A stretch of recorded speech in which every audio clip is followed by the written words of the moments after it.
자, 이번에 다룰 주제는 조금 어려운 주제예요. 이게 관련된 판례가 많이 없다 보니까 이게 조금 어렵긴 하지만 이게 종종 문제되기 때문에 한번 여기서 정리를 해드리려고 합니다. 자, 공유자 일부가 재건축에 부등기하는 경우, 즉 하나의 소유권이 있고요, 구분 소유권이 있고 이 구분 소유권이 여러 명이 공유하고 있어요. 자, 이런 공유자 중에서 일부가 재건축에 부등기하는 경우에 이 재건축 결의를 어떻게 하나, 또는 재건축 결의 가능한 것인가? 자, 여기에 대해서 질문을 주신 분이 계십니다. 자, 이런 게 실무에서는 대부분 공유자에서 문제가 생기지 않습니다. 왜냐하면 본인들이 이미 재건축에 대한 생각을 갖고 계시기 때문에 그런 것이거든요. 그런데 사안 같은 경우는 이 공유 지분권자가 굉장히 많습니다. 자, 이런 경우는 사안이 좀 달라요. 자, 여기에 대해서 한번 질문을 보시면서 제가 답변을 드려보고자 합니다. 질문부터 보실게요. 안녕하세요, 변호사님. 저는 서울에 있는 어떤 상가관리단 회장입니다. 다름이 아니고 저희 상가가 노후화되고 공실이 많아서 이번에 재건축을 해서 주거용 오피스텔로 바꾸려고 합니다. 최근에 이런 질문들, 이런 상담들 굉장히 많습니다. 거의 일주일에 한 3-4번 정도? 거의 매일같이 이런 상담들이 오십니다.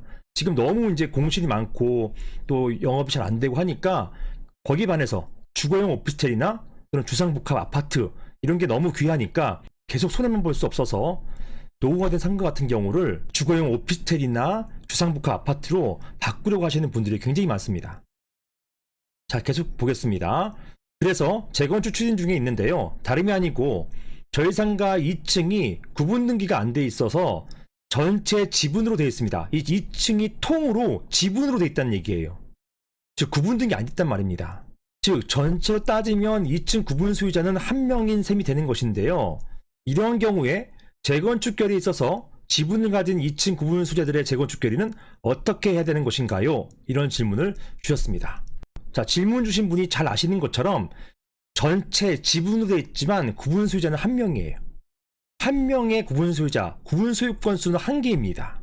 한 개가 재건축에 동의한 것으로 볼 것인지 아니면 아닌 것으로 볼 것인지, 이러한 공유자들의 의결권 행사를 어떻게 볼 것인지에 따라서 좌우됩니다.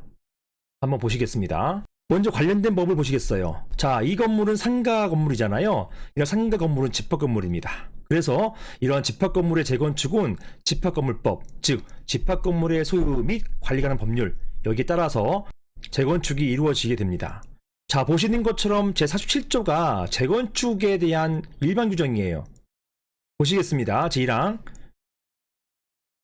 건물 건축 후에 상당한 기간이 지나서, 보통은 20년 정도, 건물이 훼손되거나 이불 멸실되거나 그 밖의 사정으로 건물 가격에 비해서 지나치게 많은 수리비, 복구비나 관리 비용이 드는 경우, 제가 어떤 곳에서 가니까 그곳은 지금 건물 지어진 지 20년이 채 안 됐지만 그 근방에 지진이 있었어요. 우리나라 지진이 있었던 때가 있었잖아요. 지진이 일어나가지고 건물 다 갈라졌습니다. 이걸 수리하는 게 사실상 어려워요. 그래서 재건축하게 된 케이스가 있습니다. 저 경상남도에 있습니다. 자, 또는 부근 토지의 이용 상황이나 변화, 그 밖의 사정으로 건물을 재건축하면 재건축에 드는 비용에 비해서 현저하게 효용이 증가되는 경우, 이런 경우가 이제 요즘 많이 있을 수가 있겠죠.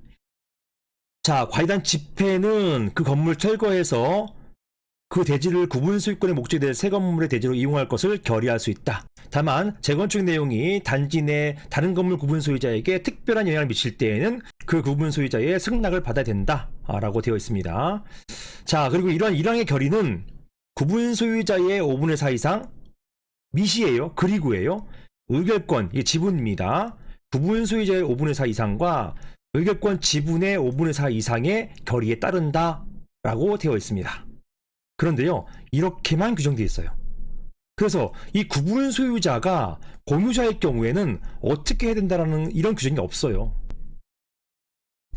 이런 것 때문에 제가 보통 어떤 정관을, 이런 조합이나 재건축위원회 정관을 만들어 드리거든요. 이 정관에 이렇게 표현합니다.